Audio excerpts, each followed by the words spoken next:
عذاب ربهم غير مأمون والذين هم لفروجهم حافظون إلا على أزواجهم أو ما ملكت أيمانهم فإنهم غير ملومين فمن ابتغى وراء ذلك فأولئك هم العادون والذين هم لأماناتهم وعهدهم راعون والذين هم بشهاداتهم قائمون صدق الله العلي. Allahumma salli ala Muhammad wa ali Muhammad. Thank you so much for that beautiful recitation. And if you guys want to tell me in the chat how your day went, that would be greatly appreciated. Oh, and I see that Brother Musa Hassan has just joined. So we would like to gladly invite you to say the 2-minute tafsir so that we can know, inshallah, the meaning behind the Quran recitation and how to apply it in our daily lives. Thank you. Allahumma salli ala Muhammad wa ali Muhammad.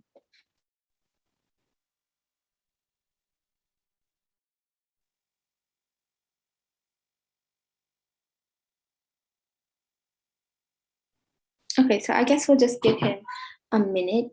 Masma said her day is going nicely. That's good to hear. Okay, are you trying to speak, Musa? Because we cannot hear you. Oh, sorry. Can you hear me now? Yeah. Okay.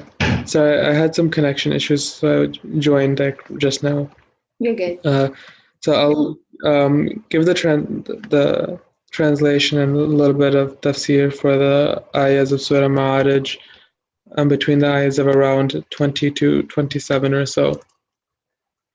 So it begins before the ayahs that I read the translation of for the purpose of this tafsir. It talks about those who will be going to hellfire, who will be punished in hellfire. They'll be the ones who are amassing wealth, those who hoard wealth. Basically, they try to make as much money as they can, but they don't do anything with it. They don't help humanity.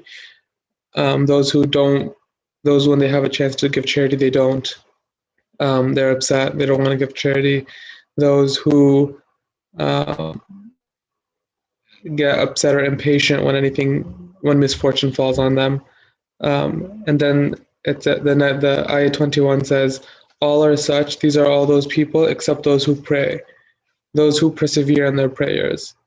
And then it continues to say, those who the beggars know will be helping them, those who the beggars know they have a slight share of their wealth, they have some relief in them. Those who acknowledge the day of judgment, the day of retribution, and those who are apprehensive of the punishment of their Lord, those who they understand that Allah is all powerful and has the control over them, and those who are modest, and those who do not seek beyond these. Basically, those who are the best of Muslims, the ones who pray, the ones who give charity, the ones who the beggars are not afraid to ask of charity from them, those who are modest. Those are the attributes of those who will not be punished in hellfire. Yeah, I think that's a very important lesson, and thank you for sharing that. That if we have wealth and power, we should use it towards what Allah told us to do, because we see these people like Jeff Bezos and all these Mark Zuckerberg, all these rich people who are wasting their wealth. They have so much money and so much influence, but they don't really use it to better the world. So that's really important. And also another thing that I heard you mention, which is good, is the importance of prayer. I think it's really easy to forget how important namaz is, because it provides you a structure in your day. And I think that it has many benefits that we don't know of. So thank you so much for sharing that, Musa. Okay, now we will invite Nargis for the hadith of the day with a loud salawat. Allahumma salli ala Muhammad wa ali Muhammad. Without further ado. Assalamu alaikum wa rahmatullahi wa barakatuh, everyone. Wa alaikum salam. So the hadith of the day today is the one who sends up to Allah subhanahu wa ta'ala his pure and sincere, Allah subhanahu wa ta'ala will send down for him that which will be of most benefit to him. And that is by Hazrat Fatima Zahra alayhi salam. And so what this hadith means is the one who sends up to Allah subhanahu wa ta'ala his pure and sincere, meaning that a person's pure and sincere intentions, so that whatever he does is out of to get closer to Allah subhanahu wa ta'ala or to help other people, or to please Allah subhanahu wa ta'ala. And then the next part of hadith says, Allah subhanahu wa ta'ala will send down for him that will be of most benefit to him, meaning that Allah subhanahu wa ta'ala will send down, well, not literally, but he will give that person like more money or more of what they ask for, or what most benefits them, or whatever they need at that time. So the main message to get from this hadith is to really do everything with pure intention, not to do anything with like bad intentions or have another like motive, or doing something just for your own benefit. You should do everything for Allah subhanahu wa ta'ala, and Allah subhanahu wa ta'ala will give you whatever you need. Alaikum. Yeah, thank you so much for that wonderful hadith. And I think that's a very important lesson, because whatever action you do, your intention should be right behind it. Otherwise, you're not going to get the benefit that's intended, and Allah subhanahu wa ta'ala is not going to recognize it either. So thank you so much, Nagis, and all of our wonderful volunteers for having the courage and putting in time and effort to present. Yeah. Oh, Salam Asya, I see you have joined. Yeah. So the presenter of the day, incidentally, is also me. And I have a presentation about Imam Ali alayhi salam. And if we have time at the end, we can also do a kahoot. Yeah.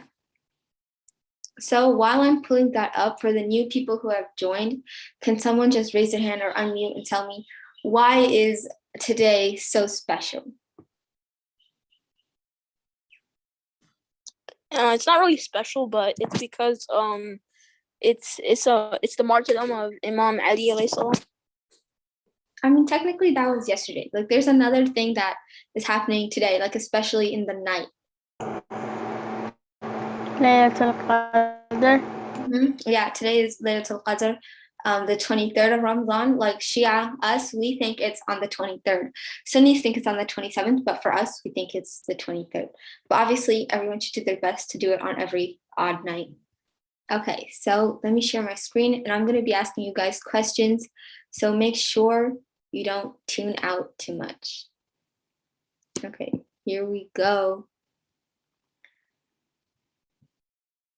Okay, so like I mentioned, it's going to be about Imam Ali. And like this entire presentation is inspired by like a majlis that I listened to last night. So if you guys want to listen to that, let me just put the link in the chat real quick. Yeah, because I think it's a really good like majlis, and he says a lot of good stuff. It's by Sayyid Mahdi Mudarrasi.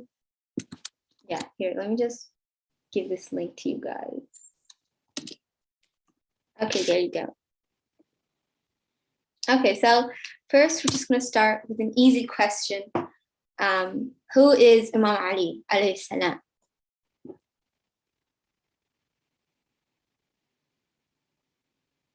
The first Imam. Yeah, he's the first Imam of the 12 Imams who are infallible, right? Okay. And so you can raise your hand or put in the chat, like, when was he born and where was he born? Like, this is pretty famous. So, yeah, and people who are older, like, don't be afraid to answer too, because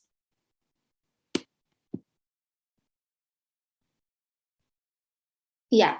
So He was born in the Kaaba on 13th of Rajab, 10 years before Hijrah. Yeah, so he was born in the Kaaba, inside of the Kaaba, remember? And then the Kaaba opened for him and his mother, Bibi Fatima bint Asad, to come out. And as we just said, he was martyred, or he died on the 21st of Ramadan, which was yesterday, 40 years after Hijrah. And as Shabir said, he is buried in Najaf. And this is actually like his shrine in this picture here. Yep. Okay, so does anyone know like what book Imam Ali has wrote, or like which book he's famous for?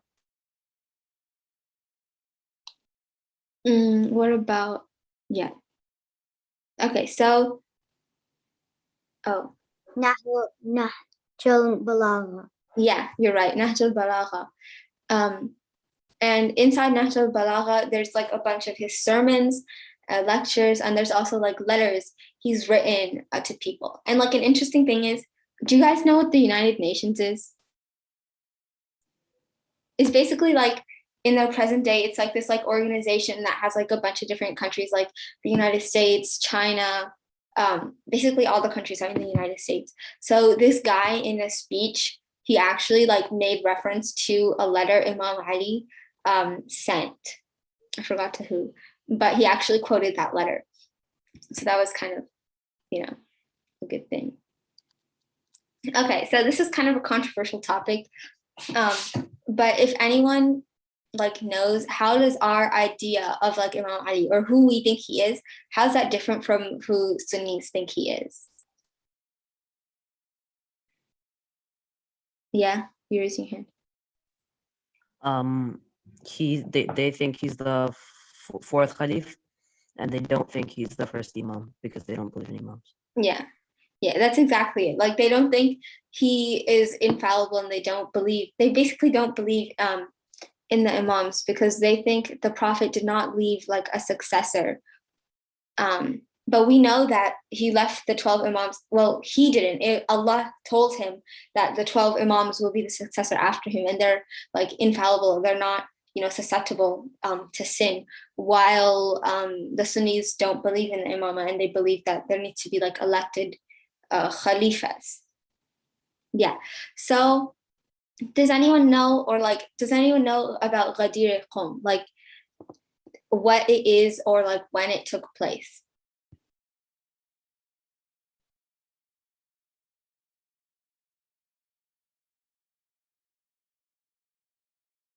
Wait, Masuma, are you like talking? Oh, okay. Yeah, so Ghadir Qum, as you guys basically all know, is when the Prophet, he went on the last Hajj, and when he was coming back, he told everyone to kind of make like a podium for him that he could stand on. And then he stood up there, and then he announced that Imam Ali alayhi salam was his successor. And that was on the 18th of Zulhijjah, 10 years after Hijrah. So he was like, Man kuntu mawla fakada aliyun mawla. Like whoever, I'm his master, Imam Ali is his master. And like Sunnis believe that mawla means like friend instead of master. But we know that it means that Imam Ali is our next leader. Yeah.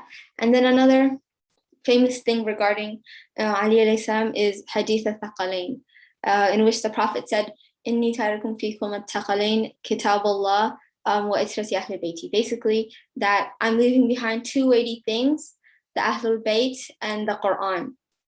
And if you hold on to both things, then you won't be led astray. So both of these things, and a lot of what we know, says that like points to the importance of Imam Ali, and that he's like, our leader after the Prophet. Yeah, so a lot of times we say, we're the Shia of Imam Ali. But, for me, like personally, I never really stopped to think, okay, what does Shia like literally translate to? So it means like follower, right? And like Shia, right, we always say that we're Shia, and we always say that, we have like love for the Ahlul Bayt, but like what does that really like mean? Like, how can you like apply that in your day-to-day lives?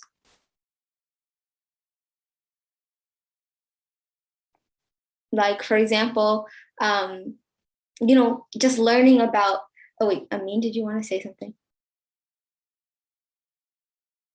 No, okay. So just learning about the imams and like their stories. Like, for example, just like, you know, learning what they did in their lives. And once you learn like their biography, basically, then you can learn about like his character and how you can try to become like Imam Ali alayhi salam. Like, because Imam Ali, he's like a really great example. Like, not just for us, but you know, just for the world in general. So if we try to become like him, then, huh? Okay, I think someone is unmuted. Okay, yeah. So there's also a difference between like truly loving Imam Ali alayhi salam versus just saying that you love him. Like, if you actually love Imam Ali alayhi salam, which is, it sometimes it can be hard to like internalize it. But if you do, then that's always like gonna bring you back if you like slip up or if you like make a mistake, because you're gonna know like his stories and his examples, and whenever you like make a mistake, that's gonna bring you back. Yeah. Okay, so there's also like a hadith by the Prophet in Bihar al-Anwar, in which he says like the benefits of loving the Ahlul Bayt, and he lists like 20, 10 in this world and 10 in the Akhirah. So I'm just gonna quickly go over some of those benefits. Okay, so the first one is zuhud, which basically means like a lack of regard to things of this world, or like you basically don't want like materialistic things, like for example like money or like big cars and houses. And it also means just like, you know, for example, if there's like a position that you really want, like not trying to like pine after that. Yeah. Okay, yeah. So Imam Ali, as you guys may or may not know, when he became the fourth Khalifa, he became like the leader of this really huge Muslim empire, which is like 50 of today's countries was in that empire. So when he became that leader, you would think that, you know, he would live in a lot of luxury and he would have, because he had a lot of money, his life status would be like really high.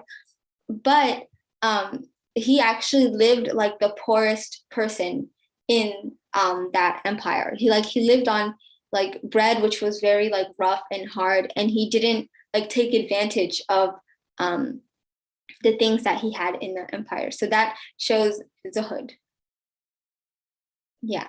So another thing is like trying to exert a lot of effort, like trying to do as much as you can in your life, like your day-to-day life, because like as you guys all know, like time passes by really fast, and like before we realize it, we're just going to be like grown up and we're going to be like, you know, what did I do with my life? So just trying to do more is a consequence of loving Imam Ali and loving the Ahlul Bayt, because that is also what they did in their lives. They utilized every single second and every single minute to get closer to Allah subhanahu wa ta'ala, and just to be like better people in general. Yeah. Yeah, and so as we know, like society today, it encourages us like to waste our time. Like for example, just advertising. Like if you guys seen ads, like there's like about video games, they're about like different products and like shopping. And if you think about it, that doesn't really like benefit you. Like for example, if you buy something and it's not really like a productive thing, you just buy it and it just sits in your house. And then that like 5-10 minutes that you used to buy that thing could have been used for something better. And just even just like hanging out with your friends and just laying in your bed, like I get if you're tired, you can take a nap, but just doing things like that that waste your time isn't really like productive. It doesn't make you like a better person. Yeah. So another consequence is that you want to guard yourself against sins and the evils of this world. And this goes back to like following the example of the Imam. Yeah, so there's a hadith by Jesus, by Hazrat Isa, that says like the world is like this old, toothless, ugly woman, right? And this woman, she's wearing like a lot of jewelry and gold, and like she's like adorned herself to make her self look really pretty. So Hazrat Isa alayhi salam asks her, okay, so how many men have you married? Like how many people have you tricked? And she said, a lot of people. And he asks her, okay, did they like leave you? Did they divorce you? Or did they just, die? And then she says, I've killed each and every person who married me. Like I've completely destroyed them. And then Prophet Isa said, I pity the men who are currently married to you and don't learn from the lessons of the people before you. So like imagine in like the real world, if there was like this gold digger lady and she keeps marrying like super rich guys, and then they all keep dying in like, accidents. And then the 11th guy who goes to marry her, what if he doesn't think that, okay, maybe this is something wrong. Like maybe I'm not going to make it out alive, like if I marry this woman, because all her previous husbands have died. So that is kind of like an example of what the world and like chasing worldly things does to us. Like even though there's so many examples of people who have been harmed by chasing worldly desires, we still like aren't able to realize that that's not something that's good for us. Yeah. So the next thing is like a love for ibadah. And ibadah doesn't just have to be like praying. It can also be like fasting, going to Hajj, going for ziyarah. All these different things is kind of just proof of your love for the Ahlul Bayt, and through loving the Ahlul Bayt, trying to get closer to Allah subhanahu wa ta'ala. Oh yeah, and also outside of Ramadan, like fasting is recommended on the first day of the month, in the middle of the month, and the last day of the month. So if you guys can, trying to fast on those days is good. And yeah. Okay, so some more benefits are asking God to forgive us before we die. Because obviously, as you guys know, once like the time of death comes upon us, is going to be like scary, and you're going to remember like all the bad things that you did before then. So if like you remember death and you try to ask Allah subhanahu wa ta'ala to forgive you continuously, then that'll be like better. And then the next thing is to be excited to wake up to pray at night. For example, Salatul Layl. It'll be like not a burden, and it'll be something that you look forward to do if you truly love the Ahlul Bayt. Which is, yeah, praying at night is not easy. So that's why it's on this list. And another benefit is to give up on all the things that other people's have. Like, for example, if somebody buys like a Mercedes or like a super cool car, or like a toy you really want, like to not be jealous of them and not desire what they have, and instead like look towards what Allah subhanahu wa ta'ala has given you and what you can do to better yourself. And then the next thing is wanting Allah subhanahu wa ta'ala to be pleased with you. And the last thing on the list is generosity. Like we all know that Imam Ali alayhi salam, in the nights, he used to wake up and he used to go and feed the hungry people. And so just realizing that the money and all of the stuff you have is like a trust from Allah subhanahu wa ta'ala, and not trying to hoard it. And a good way to do this is to give zakat. Okay, so I think we do have time for a Kahoot. Okay, so guys, get ready. Let me just stop sharing and then reshare with the Kahoot. Here we go. Yeah, I didn't make this though, so.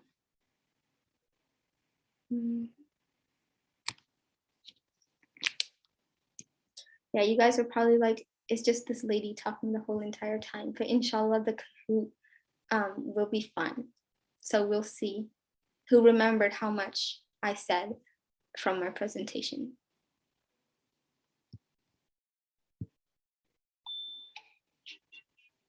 Okay. Yeah, so the pin is 7955671.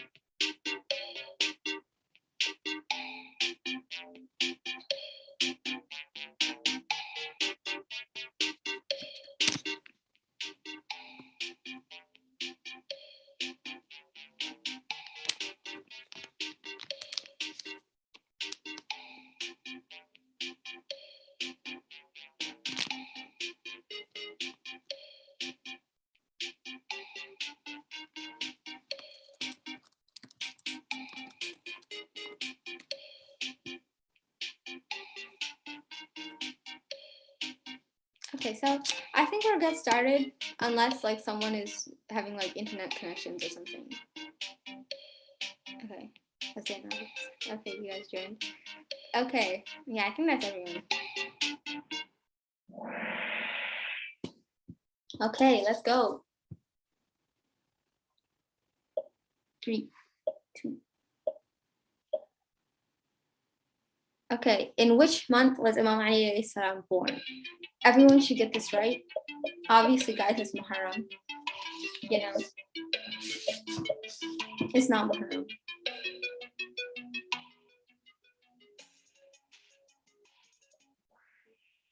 Good job. It is Rajab. 13th of Rajab. Okay, Kazim Raza, first place. Okay, in which city was he born? Guys, think which city is the Kaaba in? Imam Ali was born in the Kaaba. Where's the Kaaba? Good, Mecca. It is in Mecca. Oh, Zayn takes first place. Murtaza and Masuma close behind. 2-point difference. Okay, guys, come on. You can do this. Name of the father of Imam Ali alayhi salam. Is it Abu Muttalib, Abdullah, Abu Hamza, or Abu Talib? Good job. It's Abu Talib. You know, we always call him Ali ibn Abu Talib. So, oh, Masuma, you're in first place. Okay. His age difference with the Prophet. I didn't mention this, but if you guys know this, props. I see Masuma, you're talking, probably asking your sister. Yeah. Asia looks like she's concentrating really hard.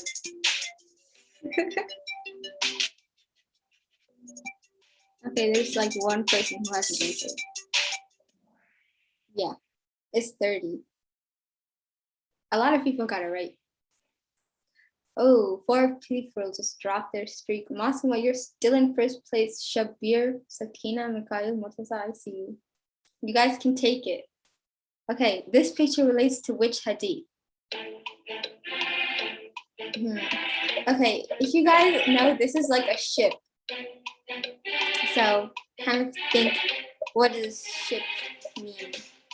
Or like which word here is related to that?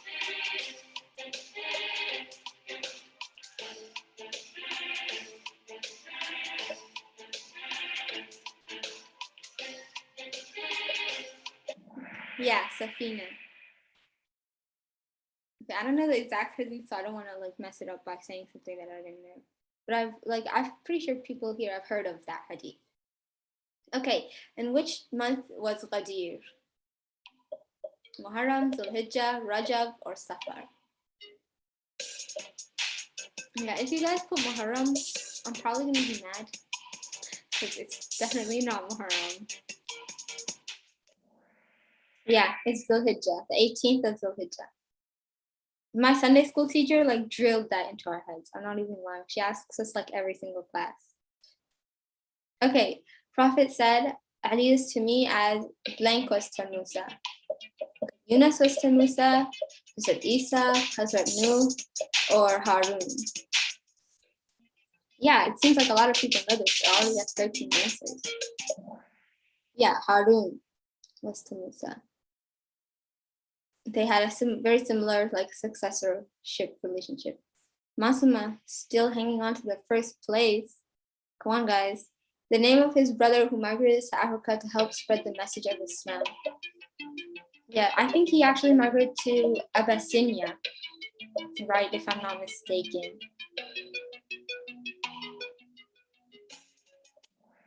Yeah, Jafar Tayyar. Good job. Sakina, you're on fire. Okay, let's go. How many years was he caliph for?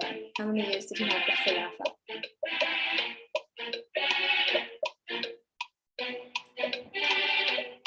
Is it 2, 5, 6, or 10? Okay, one person left. Yeah, it's 5 years. The majority of people got that right. Yeah, if any of the questions are wrong, guys, like don't hesitate to correct it because I didn't make this one. How many wars did he have to face during his caliphate? 1, 3, 4, or 7? A lot of this stuff isn't what I went over in my presentation. So if you guys know these, good job.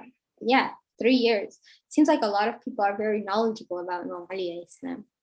Masuma still hanging on to that first place. Murtaza, he's close behind. He's also has a streak. 10 correct answers in a row. Good job. Okay, how many children do he have with Bibi Fatima alayhi salam? 2 sons and 1 daughter, 3 sons and 2 daughters, 2 sons and 4 daughters, or 2 sons and 2 daughters. Obviously, you guys, Hassan alayhi salam and Hussein alayhi salam are in there. Yeah, 2 sons and 2 daughters. Oh, wow. Okay, Masuma, 11 correct answers in a row. Dua Kumaila is usually recited on which night? Monday night, Friday night, Saturday night, or Thursday night? Yeah, Dua Kumail was narrated through someone, but it's by Imam Ali salam, if I'm not mistaken. Okay, we still have Masuma, Sakina, Murtaza. They're all up here, and also Mikhail is here. Okay, guys. Question 13. Blank is the best revenge by Imam Ali. Yeah, there are a lot of hadiths by Imam Ali alayhi salam which are very like good, you know, like you read them and you're like, wow, big brain. Yeah, forgiveness is the best revenge. Okay, Masuma still in first place, guys. Try to take that first place. Okay, through blank, great things are accomplished. Through honesty, patience, reward, or politeness.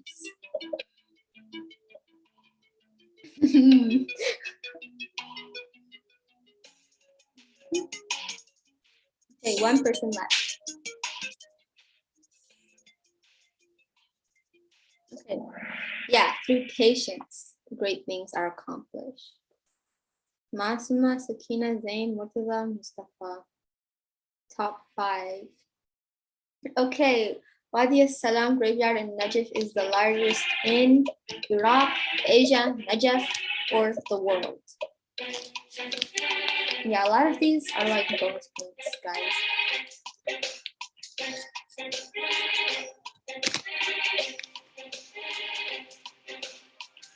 Okay. Yeah, so technically it's the largest like in the world, but if it's the largest in the world, it's also the largest in Najaf. So I think that's why that person put it. Masuma, 15 correct answers in a row. Good job. You know your stuff. Which prophet is also buried in Imam Ali's shrine? Prophet Yusuf, Prophet Isa, Prophet Adam, or Prophet Ibrahim?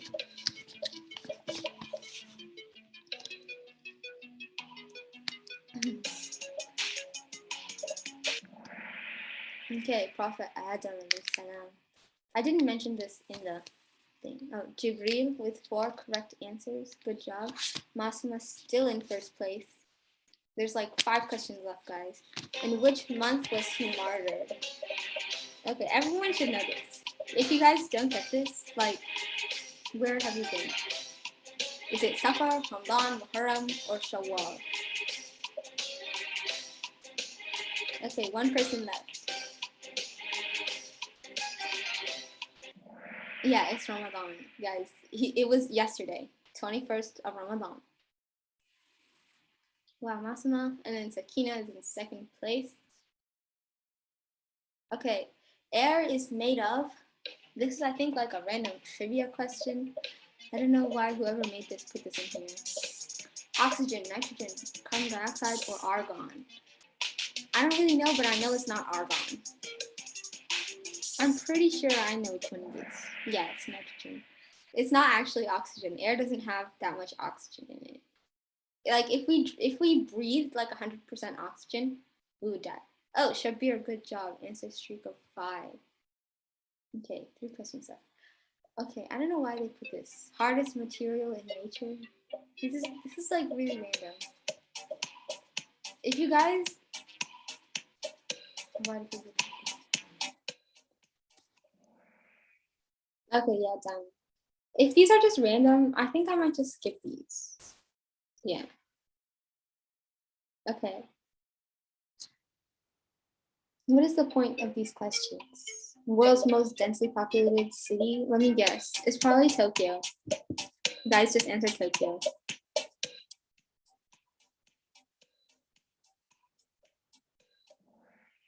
Oh wow, it was Tokyo. Okay. The last question.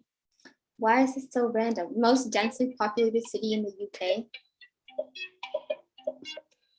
I'm gonna go with London. It could be Birmingham though. Is this in a Islamic Kahoot based on a presentation? What are these questions? No, okay, so it was like Islamic, and then at the end there's like 4 like random non-Islamic questions. Okay. Mashallah. Zayn in 3rd place. Good job. Sakina in 2nd, and wow, Massimo. Congratulations, guys. And 4th and 5th place, Mustafa and Murtaza. Okay. Yeah, thank you guys for participating and dealing with the last 4 questions, which were random. Okay, so without further ado, we would like to invite Zain Abid for Dua Faraj with a loud salawat. Allahumma salli ala Muhammad. بسم الله الرحمن الرحيم اللهم كن وليك الحجة بن الحسن صلواتك عليه وعلى آبائه في هذه الساعة وفي كل ساعة ولي الحافظ وقائد وناصرة ودنينا وعينا حتى تسكنه أزكى توعا وتمتعه فيها طويلا برحمتك يا أرحم الراحمين Allahumma salli ala Muhammad wa ala Muhammad. Thank you so much for that wonderful Dua Faraj. And thank you guys for coming to today's session and, you know, participating in the presentation in the Kahoot. And also thank you to all of our volunteers who participated today and put in the time and effort. And inshallah, I wish you guys the best today in Laylatul Qadr, and keep all of us in your du'as. The presentation was really informative. Thank you, Masuma. I made it today. MashaAllah. I'm very proud of you guys. Everyone, please allow salawat ala Muhammad wa ala Muhammad for Sister Amna for taking the reins and emceeing. Allahumma salli ala Muhammad wa ala Muhammad. And that also goes for our brother Musa and brother Sajjad. These 3 volunteers have been very helpful for me personally, and they've like done it on the spot basis. Okay, you cut out for me after on the spot. I don't know if you can hear us. Yeah, I think his internet connection is bad. But he always, like, Brother Matthew always says thank you. And he always says, like, thank you to our wonderful, you know, volunteers. And, like, I really appreciate that, you know. Thank you so much, Brother Matthew, if you can hear us. Okay, guys, I don't know if he's going to come back. Thank you. Thank you. Okay.